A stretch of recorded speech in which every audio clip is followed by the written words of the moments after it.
Hi, my name is Bill, and today I'm going to be showing you how to replace the timer in your dishwasher. The reason why you would have to do this is because it's not advancing through the cycles or your dishwasher won't start. For this repair, we'll be using a screwdriver with a VT20 star bit, as well as a 1/4-inch nut driver. Warning: before doing any repairs, please disconnect your power source. So this is the dishwasher we're going to be using for our demonstration. It's a Maytag. Keep in mind, ours might be a little bit different than what you have at home, but the same technique should still apply. So we're going to start with opening up our dishwasher's door here. So now what we have to do is we have to get all the screws off around the door here. So we're going to be using a star bit VT20 in order to get those out.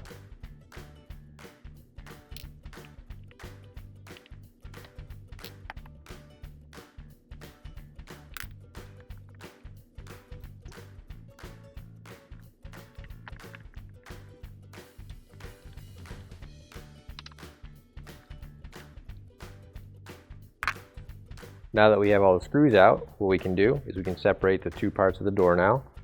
So this part will just lift straight out. And then you can just set this side right over here, like so. So now we have to remove this black plastic cover, and on each side there are a couple of tabs that are holding it in place. So what we're going to do is we're just going to push in on this side where the tab is and lift it up and out. And same thing here, just take that out.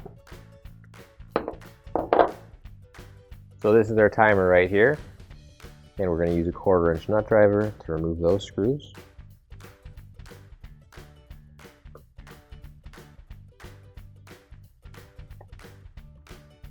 So we need to remove the knob here on the timer, and all that does is just pull straight off, like so.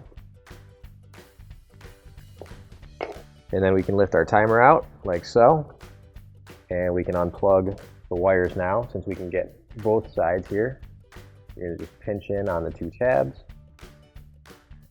and pull that set of wires out. And same thing on this side, pinch in on both sides of the tabs here and pull it out.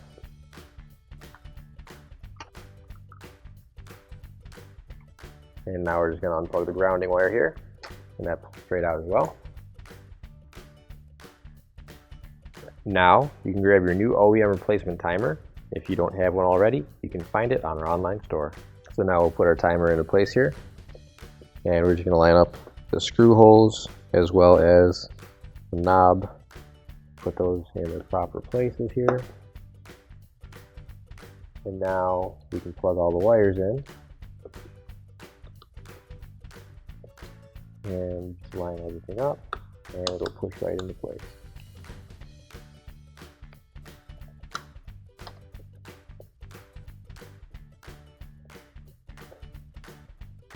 And now we can screw it back into place.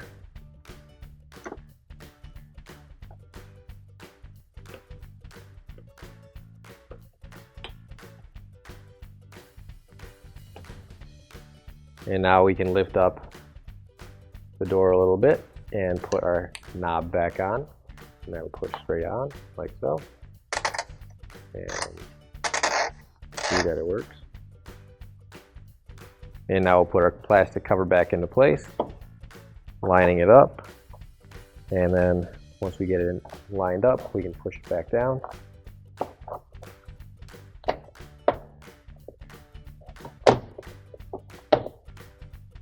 And once it's pushed back down, it should lock those tabs on the sides into place.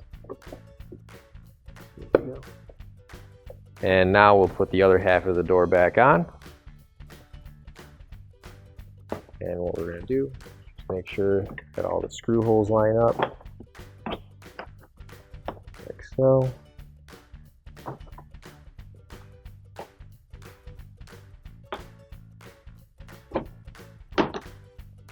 There we go.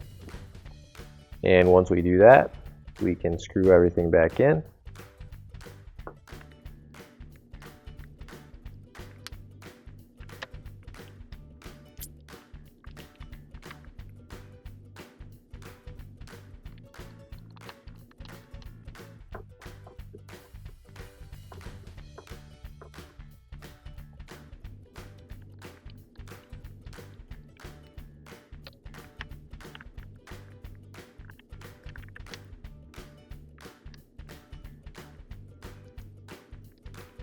And now you can close up your washer door, plug everything back in, and your repair is complete. Finally, don't forget to plug in your appliance. If you need to replace any parts for your appliances, you can find an OEM replacement part on our website, PCApplianceRepair.com. Thanks for watching, and please don't forget to like, comment, and share our video. Also, don't forget to subscribe to our channel. Your support helps us make more videos just like these for you to watch for free.